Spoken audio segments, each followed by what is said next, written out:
Hi, hello beautiful people. My name is Lauren and welcome to my channel. It's been a long time since I've uploaded anything on here, about a year to be exact.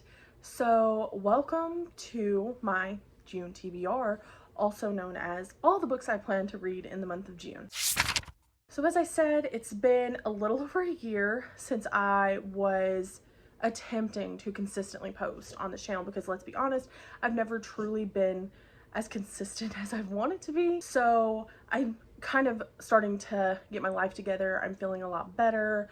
It's been a wild and crazy few months, also a wild and crazy few years. And I just now kind of feel like I'm starting to catch my breath lately. So I was like, why not start with a June TBR and let's kick off back onto YouTube here. I also have a very large physical TBR because while I have not been reading as much in the last year, I've definitely been buying books. I've bought more books than I can read and faster than I can read them. So I have this definitive goal that I will be reading physical books for sure. All of these that I have here are physical books. There's like, I think there's like 11 of them and I have them sorted through genres and we'll go through them. I do have like one that I have a library hold on, and then I may, venture off the path a little bit and pick up some Kindle unlimited books or something. But I do have a sort of agreement with my husband, sort of something to help push me towards my goal of, reading a lot of books off of my physical TBR. And that's, we have a trip to Memphis in July, and there's a Barnes & Noble there that's nice that I like to go to that has a lot of selection as opposed to the one that I usually go to that's closer to me. And we agreed, hey, if I read 12 books between now and then that are on my physical TBR, then I get to buy some books. We didn't really set like, a limited amount or anything, but it just kind of gives me a goal in mind. And I've already read one. I'm almost finished with another, so I only have to read 10 more and then I won't feel as guilty. I do have like nearly 200 books on my physical TBR now, and I gotta get on top of it. Like literally all of these except for these Sarah Dessen books are all on my physical TBR. Even these, like I haven't read these books, guys. I have got to get on top of it. So as I said, I have like 10 or 11 books here on my TBR for June. And let's just start talking about them. As summer is coming along, obviously that's when you want to like pick up a romance book, right? So half of these are most certainly romance books. Just to kind of give you an idea, I've been really loving reading over the last couple of weeks. I haven't been able to do it as much as I want to, but I've been like obsessing over it like I did during the pandemic and right up until I kind of fell off with my channel last year. So romance was the book that I picked up, and I want to continue that trend. And these are all some romances that I have been really excited to get to over the last year or two. And so I put them at the top of it because I want to not get into reading slump. I want to truly enjoy what I'm reading. So these are some that I am thinking that I'm really going to enjoy. The first one is an author that I've come to love over the last year, not only for her books, but she just seems so sweet in all her interactions online. But I have yet to read any of her romance releases yet. So that is, of course, Ashley Winstead, and I have Fool Me Once here. From what I remember about this book, when I picked it up, I read the synopsis, I promise. I believe maybe she thought her boyfriend cheated on her, and then so she cheated on him back or something, and then they broke up. So it is a second chance romance. Our main character's name is Lee, and she is a communications director at a women-run electric car company. And she has vowed that she does not trust men. This is just due to a lot of cases, things happening in her life. And then Ben shows up 5 years later working as a policy expert for the most liberal governor in Texas history. And Ben is actually the guy that she dated in grad school, but she could have sworn he was cheating, but he wasn't. So she reciprocated in kind. She's trying to get a clean energy bill rolling, and he obviously, has to work with her because of his job. And then things get complicated and competitive. They're forced to work together. Tension builds just as old sparks reignite, fanning the flames for a romantic dust-up the size of Texas. So I did remember that it took place in Texas as well, because I have her other book. I guess we can go ahead and talk about that now.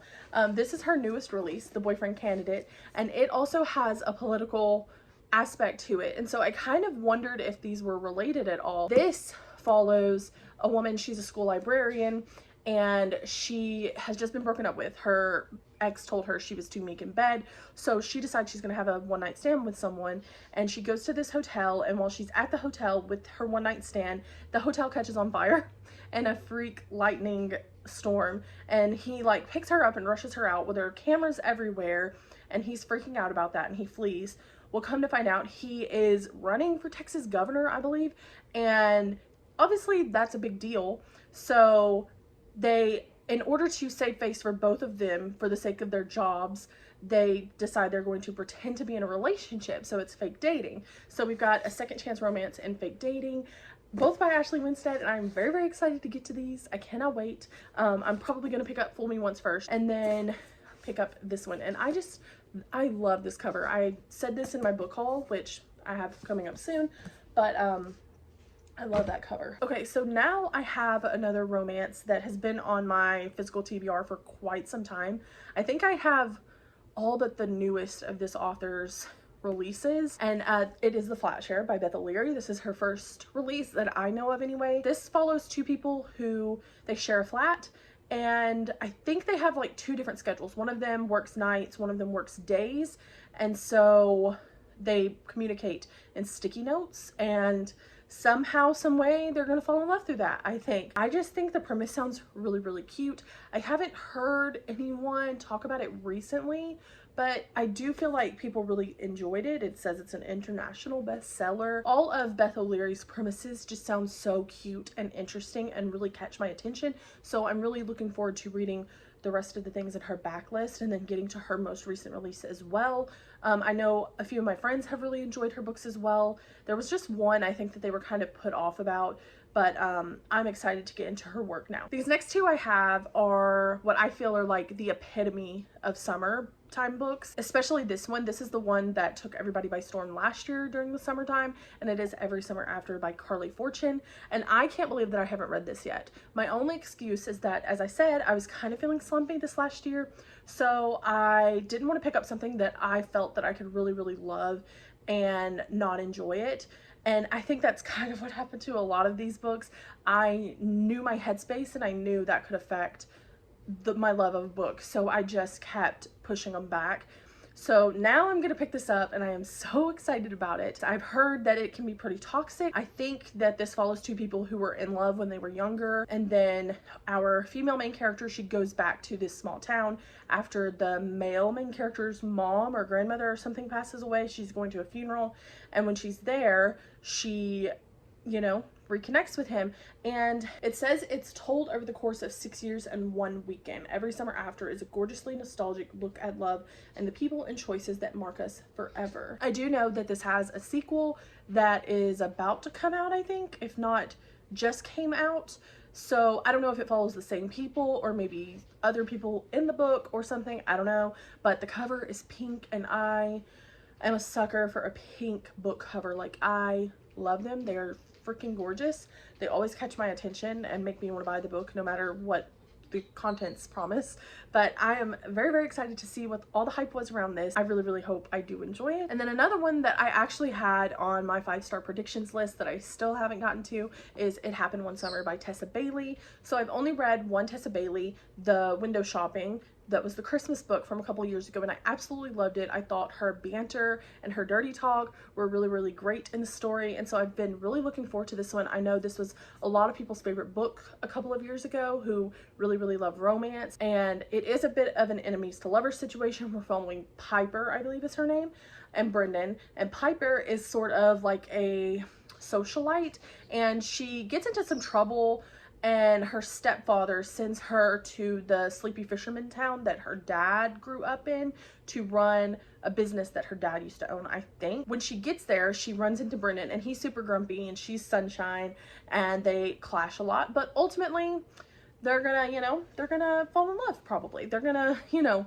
seek out each other's company and realize that they actually have more affection for each other than hate. Now we're gonna kind of transition into the fantasy choices I have. This first one is really probably leaning more romance than fantasy. It's probably got very light magical elements in it, and it is the very secret Society of Irregular Witches by Sangu Mandana. This follows a girl. She is a witch, and in this world, witches aren't supposed to congregate because their magic obviously feeds off of one another, and then it will kind of reveal them to the general public, and they don't want that.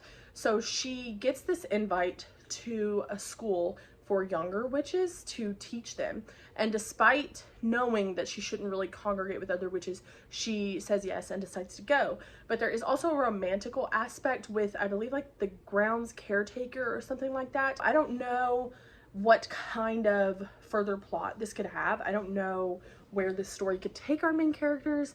I don't know any of that. I just know that a lot of people just thought this was the cutest, most adorable thing last year, and they were really, really enjoying it. And so I've been looking for, you know, cozier, lighter fantasy reads, especially those with romantic aspects. So I'm very, very excited to get to this one this month. I have another fantasy romance, and it is Belladonna by Adeline Grace. This is another one that people were really, really loving last year that has a sequel out or coming out this year. One of my in real life friends actually read this and really, really loved it, and we always enjoy the same fantasy romance stories, so I trust her implicitly and believe that I'm going to love this as much as she says. So I'm very excited to get to this. It follows a girl who, I believe she was orphaned, and now she has to like protect the only family that she has left, and Death is a character as well, and I think he's even the romantic interest in the story. I think there might be even a love triangle based on the mention of someone else in the synopsis, which I personally love. This love triangle, it makes the drama for me, and I really, really love drama in my books. Usually the more over the top the better for me.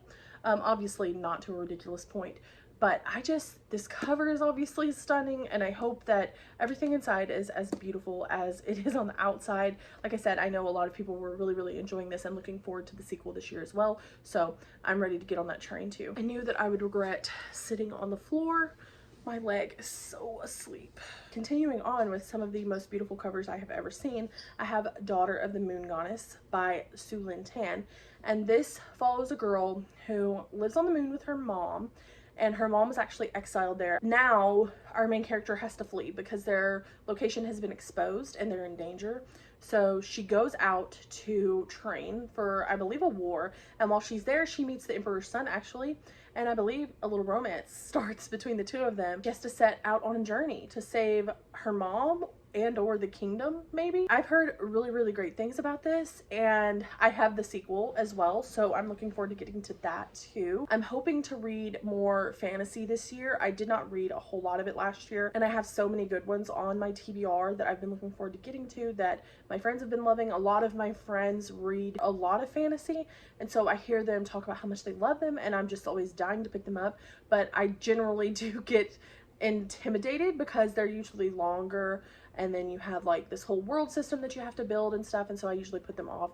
But no more, I am prioritizing them this year, so I have this one here, and this one is probably the one that has intrigued me the most. So, and then I have a little horror book that I haven't seen a lot of people talk about, but when a few people did bring it up, I knew I had to have it. Like, it just sounded so fun and campy and funny, so I, you know, added it to my TBR, and that is Suburban Hell by Marina Kilmer. And this follows a group of moms, and one night they are having like a little girls' night in one of the moms' new she sheds, and they're having like a glass of wine, you know, just hanging out. Well, then in the coming weeks afterward, one of the moms starts to act really weird, and so they start assuming that she might be possessed. So I just think that sounds so fun and crazy and could really go somewhere wild, and so I'm just really looking forward to this. I've been wanting to read more horror, and the funnier, comedic, cozier horror sounds like it could be right up my alley, and I have no basis for this other than I haven't read a whole lot of horror. So I haven't read any horror actually, so I don't really know what I want out of horror. And I just think this might be a good place for me to start as a horror reader. And I think this cover is so freaking cool. And like I said, I haven't heard a whole lot of people talk about it, so I don't really know what to expect going in. It's actually one of the shorter ones on my TBR, and it's one that I've had on my nightstand for a while, and I just look at it and I'm constantly wanting to pick it up. So that's what I'm doing in June. Speaking of not really knowing what I want out of horror, I have How to Sell a Haunted House by Grady Hendrix. This was actually recently one of the book club picks for Mel's Patreon from Mel Reads. So I want to pick it up so that I can kind of talk about it a little bit in there with everyone. But I know that this story follows a girl who she has distanced herself from her family, but then she gets word that her parents have passed away. So she has to go back to the house with her brother that she doesn't really talk to anymore and get the house ready to sell. And so there's obviously going to be a lot of discussion about like how the things that happened in this house when she was a kid affected her, and like her relationship with her family and the dynamics there led her to who she is today.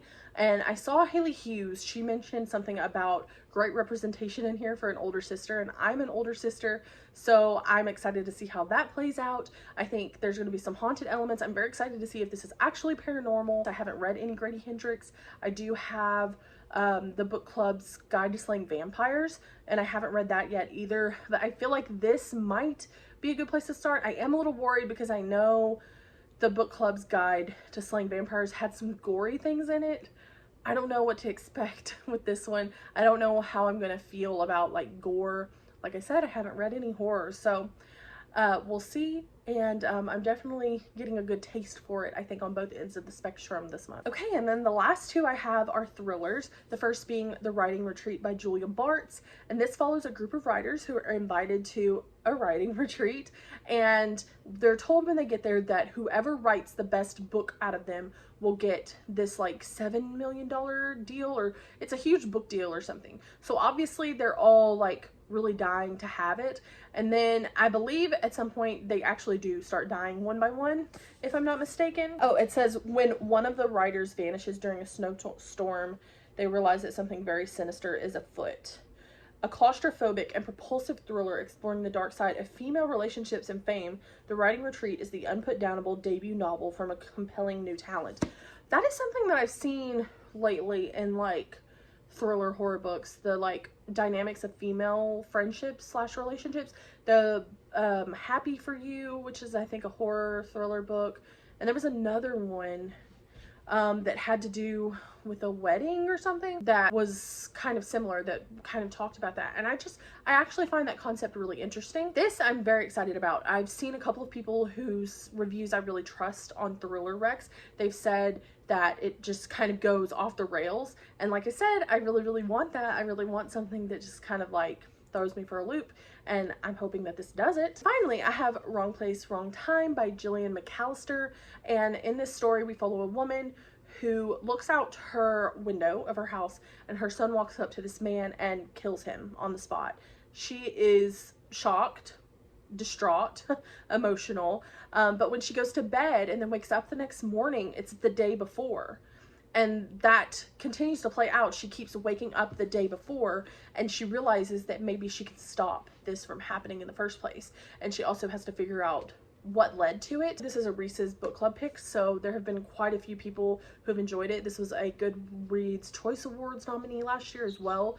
I've seen several people that I've watched on BookTube that read thrillers give this a really good rating, so I'm very intrigued by it. I really think that concept sounds so fun. I've read another book similar where we go back in time, and I love like a non-linear timeline like that. I think that it just makes the story more compelling and makes it unputdownable, in my opinion. You just want to continue to turn the page to see what else is going to happen. So I really, really hope that this provides me with the fast-paced thriller experience that I'm searching for. Okay, and lastly, I have a library hold that I just put in on Libby today, and I don't even know if I'm going to get to it because I think it said like a several months wait, but I would really love to be able to get Fourth Wing, and I may even bite the bullet and buy it this month if I can't get it through Libby. I've seen so many people talking about it, and I didn't realize that the first print set had those beautiful black sprayed edges,